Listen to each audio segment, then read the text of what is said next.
I'm Larry Ray, President and CEO of American Manganese, Inc., listed on the TSX Venture, ticker symbol AMY, A-M-Y, with proprietary patents in the U.S., China, and South Africa. Our focus is on recycling lithium-ion batteries for electric vehicles. China recently legislated the responsibility for recycling onto their electric vehicle manufacturers and importers. For more information, please visit AmericanManganeseInc.com or phone me, Larry Ray, at 778-574-4444.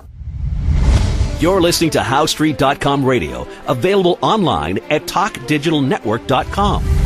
Welcome to HowStreet.com radio, the online source for market opinions. Here is Jim Goddard. My guest is John Rubino, author of several books on the economy, including The Money Bubble, his website, dollarcollapse.com. Welcome to the show, John. Hey, Jim. Headlines around the world, the so-called Panama Papers, showing corporations, individuals hiding loads of dough that should be taxed back in their home nation, but somehow has disappeared. How big is this scandal? Well, it's a pretty big scandal, depending on the names that come out. You know, who's hiding what, where. But I think the real story is technological, because all of a sudden, stuff that used to be secret is absolutely not secret anymore because hackers can get at it. You know, we've seen hospitals just lately be held for ransom by hackers who threaten to release all the medical records if they're not paid, 17,000 bitcoins or whatever. And we've seen law firms get hacked where the legal records, which is, things like that are supposed to be extremely confidential, they can be released to the public by hackers who get in there. And now we're seeing this data dump from a Panamanian law firm that is at the center of the process by which rich people set up shell companies in Latin America and elsewhere to hide their investments or to evade taxes or do any number of other things that you wouldn't normally want to see on the front page of the paper if you're the guy doing it. And so, yeah, these are records that are now in the public domain and will be released over time and will cause a lot of people a lot of trouble. But the bigger story is that if you're doing any of these things, you need to watch out going forward, because your secret data is absolutely not secret anymore. So anything you do, especially if you're a high-profile person, a major politician or a regulator or part of the 1%, you could be front-page news tomorrow, and there's nothing you can do to stop it, except become really risk-averse, I think it's going to make these kinds of manipulations and evasions a lot less attractive going forward, because it's less and less likely that you get away with it. So it could be that this sets off a kind of a phase change in the global financial system from risk on, where people are willing to take big risks, either by hiding stuff or by investing in really aggressive financial assets, towards people wanting the certainty of real assets. If you own some farmland, it's on the public record, and there's no scandal associated with that probably. Or if you own a Vancouver condo, or if you own an oil well, or if you own gold bars, those are all things that are completely defensible. They won't get you in any trouble, and they'll probably hold their value going forward if financial assets are going to be impaired by all these leaks and all the hacking that can go on. Your brokerage account is at extreme risk to hacking now. Somebody can easily get in and start funneling money out or doing all kinds of things that will hurt you, because all you really own, if you own a brokerage account or an online bank account, is ones and zeros in a computer database. You don't actually own anything real. And as hacking becomes more and more of a front page story, stuff that can't be hacked will become more and more relatively valuable. So I think the untold story of the Panama Papers right now is that it's really positive for gold and silver. All roads lead to precious metals, I guess, if you're a gold bug like me. But this definitely seems like a well-paved highway here. If everything you have electronic can be hacked, you're going to want things that aren't electronic. And so gold and silver bars and coins, the next growth asset. And sure, look at most doctors' offices now are digital, and they're proud of it. It doesn't take up all the space of all those paper files. But I know even with my own doctor, when they transferred from paper to digital, they missed out things. They didn't have records of certain medical events. Well, and the big thing they mess up is their security isn't state of the art. You know, if you're a small medical practice or a regional hospital or something like that, you aren't at the cutting edge of cybersecurity, right? You're just trying to digitize your records as best you can with the budget constraints that you've got and with the limited technological understanding that you have. And so you're going to make mistakes, or you're going to leave some security holes, which hackers, who are getting better all the time, will be quick to exploit. So yeah, and that's true of everybody. I mean, Jim, my email just got hacked yesterday. Speaking of that. All right, this is an embarrassing story, but I'll tell it. Google, Gmail, used to bug me all the time with requests for signing in using my password. And I could never remember my password, so I changed my password on Gmail to could not matter less. And so somebody out there just proved to me that it really does matter what your email password is, because they started sending out spam under my name. So a little poetic justice there. But, you know, and I'm not very sophisticated about cybersecurity, but I do some of it. And I think that the average hospital, the average doctor, isn't much better than me. Yes. So they're eminently hackable. And of course, we try to have easy to remember passwords because we have so many of them. And what do you do with them? How do you remember? Do you write them down on a little piece of paper and hide it under the carpet, or what? Yeah, there are no perfect solutions, because if you put it on hard copy in your office, then you're at risk of somebody rifling through your papers. You know, somebody comes in, finds your password list, and then until you figure out that that's what was taken, you know, all your major brokerage accounts and your bank account and everything, they're just there for the taking. And but if you sign up for one of those password management services that promise to take care of all this for you, then let them be hacked, and you and all their other customers are right there just sitting ducks. And yeah, if you try to manage it yourself and keep separate passwords for every major account that you've got, then how does the human brain handle that? It doesn't. You know, you can't keep track of all your passwords, especially if they're good passwords, you know. SCTV was an old show, of course, old comedy show produced in Canada with great people like John Candy and Catherine O'Hara and so on. But they had a skit where, imagine a world where your milk comes in a pristine container and is recyclable, and it's the old milk bottle delivery service. How would you like your emails to be perfectly secure, and it shows somebody in front of an old manual typewriter? And how all these old technologies that we laugh at were actually very secure and very safe, and something that now we would long for. Well, see, that plays into the stuff we were talking about before, where stuff that exists in a computer database is fundamentally, qualitatively inferior to something that exists in the real world and can be guarded with real-world security measures. And so that plays into investing, but it also plays into how you manage your own records. Because if you've got a home safe, you know, home safes sales are booming in a lot of the world. And part of that is that we want to keep our cash in a safe now. Like in Japan, that's where it's happening. They've got negative interest rates. So Japanese are just pulling as many high denomination yen bills out of the bank as possible and putting it in safes. And so that's kind of a emblematic of a general trend that's happening in the world right now, where we're realizing that cyber, whatever, you know, any kind of digital anything is at extreme risk, and therefore it's not as safe as you thought it was, and therefore it's lower quality than you thought it was. And so this is going to take us probably a decade of kind of figuring out what exactly that means for our assets. But I do think that the prevalence of hacking and the vulnerability of any kind of an online account is going to make real assets a lot more valuable and attractive, relatively speaking. So, you know, we'll see a transition in which real assets are revalued, and financial assets are devalued going forward just because we can't guarantee their safety. Well, a friend of mine has a computer program that shows you what your computer is doing at that very moment. And he said, what are you running right now? I said, nothing. He said, well, according to this, 12% of your computer is being used to do something for somebody somewhere. Yeah. And that's a big part of the online crime world involves taking over people's computers remotely and getting those computers to do things.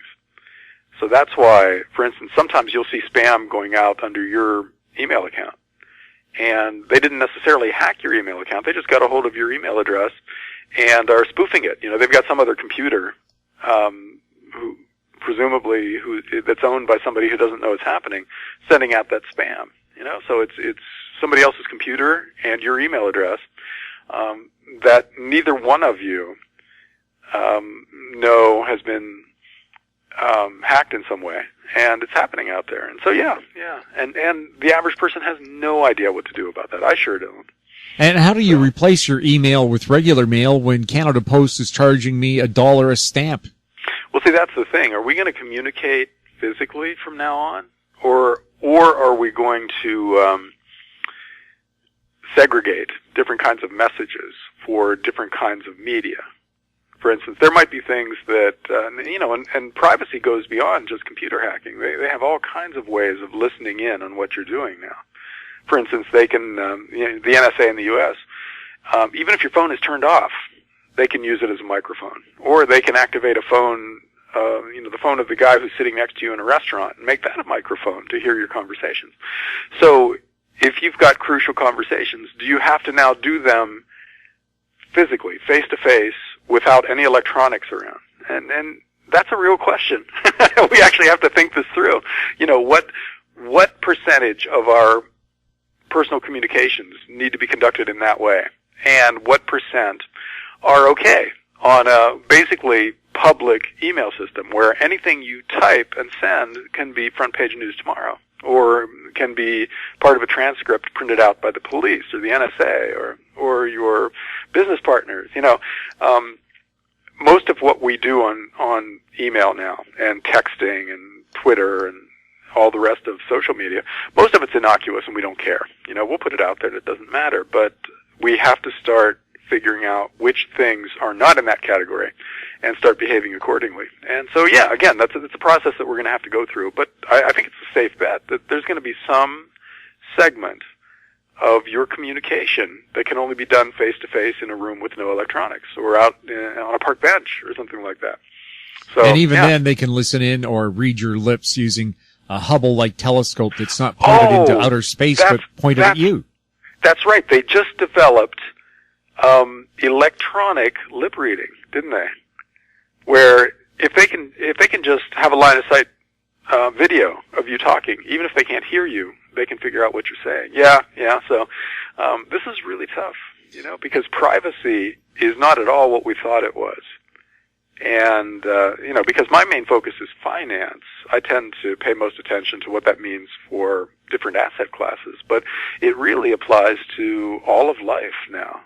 Anything that you do or say that you're uncomfortable with seeing on CNN the next day, or Twitter or whatever, you have to think hard about either not doing or saying it, or doing or saying it in a way that absolutely can't be picked up electronically. And that's getting harder and harder all the time. A friend of mine who advises security agencies around the world tells police officers and security people, just imagine there's a camera on you all the time when you do something. Because odds are there is. And we've seen so many incidents now over the past few years where police deny any wrongdoing, and yet there's video of them shooting an unarmed person. There used to be a time we believed what the officer said. Well, yeah, it's funny. Either this is brand new, all these shootings and cover-ups are brand new since we've gotten cell phone cameras, or it's been going on all along, and we just didn't believe it because the police had a different story. I suppose it's, the latter. I suppose it's that. And that's terrifying, isn't it? To know that you really aren't safe, that we think in the U.S. and certainly in Canada that the police are our friends. and we compare that with some place like a Latin American country where the police are perceived to be predators. But maybe that's not completely a black and white distinction here, you know? Maybe there are shades of gray, and Western police, you know, U.S. and Canadian police are over in that gray area where usually they're your friend, but they might do something absolutely crazy and then cover it up, and there's nothing you can do about it. Yeah, I don't like thinking about that. You have municipalities saying we can't afford to put a camera on each cop at $5,000 a copy, but I know through research that the city of Vancouver alone spends between $3 and $5 million a year defending police officers accused of wrongdoing. You can buy a lot of $5,000 cameras for $5 million. Yeah, I mean, when the legal liability exceeds the cost of these things, which I think it has emphatically for a lot of big cities, then you'll see them. And plus, the technology is going down in price all the time. So there will come a time in the not-too-distant future when that's just standard cop equipment, you know, and then you've got a camera recording every major event of your job, you know. And that's going to be interesting from the point of view of a cop, you know, because we go through life, normal people go through life with at least the illusion of privacy most of the time. We don't think our conversations are going to be recorded. And if we've got body cams and microphones on cops, that means that for, you know, their 8-hour day, it's all being recorded. You know, that's got to really change the behavior of a lot of people. I know they cited privacy concerns. They said airline pilots, everything they do is recorded. A lot of cockpits now have video cameras as well as voice recorders. I said, I work in the media. Everything I say at work that is public, you hear, it's broadcast. The studio I work in has security cameras, so every movement I make at work is being recorded already. Why do you have a problem with it? If you work in a bank, everything you do is in front of a camera. A lot of jobs. If you work at a service station, everything you do is in front of a camera. If you work at a restaurant, most of what you do is recorded by a camera in public areas. Why should they be any different? Yeah. Considering their responsibilities. It's not so much that they shouldn't be subject to this, is that it's a huge change from what they've been subject to in the past. You know, this is a big deal for people who have largely operated out of the public eye, as amazing as that seems for, you know, the police. But apparently they've been doing things and saying things for the past however many decades, and then just covering up the consequences by dropping guns or, you know, I mean, I don't want to. Yes, we know that in North America, at least, most of our police officers are very honorable people. Yeah, exactly. And it would be a horrible world without them. So I think that to the extent that sunshine disinfects a system, the whole body cam thing probably helps good cops and hurts bad cops. Just like it, you know, it's the same dynamic for bankers or stockbrokers or whoever. You know, if we know what you're doing, then the guys who are above board at all times tend to benefit from that, and the guys who tend to cut corners and say stupid, mean things when nobody's looking and commit crimes, for instance, they're the ones who are hurt by it. So I think, you know, in the long run, it's possible that the loss of privacy at work for a lot of people actually cleans up a lot of systems.